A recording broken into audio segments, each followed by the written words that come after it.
My brain was going, oh, hello, hold on a minute. Where is the hormones? Where's the estrogen that I actually need to function? So how do we go about moving the conversation and moving away from what India Knight said about it being menopause mania, which I really don't agree with, to for this to be a mainstream conversation, that it's a significant transition in a woman's life? How do we keep that talent when she's absolutely at the top of her career game? Well, Fiona, the reality is, and I don't care what India Knight said on this thing, all women are going to go through this. Do you think there needs to be a law change? I do, and after childbirth, menopause is the second most career-limiting issue for women. And there's already provision in the Equality Act to protect women after pregnancy and through their maternity status. And I think it's only right and proper and required that that same provision is included for women in menopause too. I know from women who are contacting me who are having to share Estrogel, which is a pump. So instead of taking 3 pumps, which you should be taking 2 to 3 a day, they're only taking 1 pump each and sharing it with their family and friends.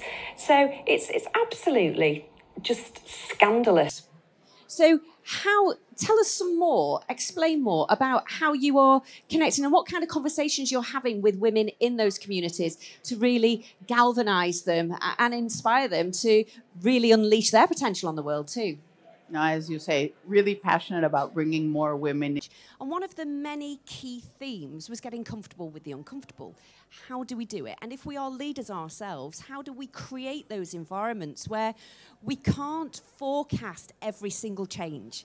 We can't see exactly what's coming, but what we can do is prepare the competencies in our leaders to be agile enough to be able to deal with those changes. Because you find yourself at an inflection point where it's, do I continue or do I quit? And every person who's either been through perimenopause, menopause or postmenopause will really resonate. And women tend to get feedback based more on their personality rather than their performance. And I'm going to use the M word, which I discussed yesterday with Helena Morrissey. If you are in menopause, the disadvantage doubles. And we campaigned for the new HRT prepayment prescription. And we did really well. And amongst all that, it has changed the lives of working women. Tell me about this that you're doing for these startup companies. Yeah, it's such an important part. And I saw this working on the other side of the tracks, working with hypergrowth companies. Some of the things that they were doing, how could we get that through down into the female founder market so they can scale their businesses quicker? And I help high-performing women get absolute clarity on this time of transition as they move through menopause to make sure that there is no pause to their career.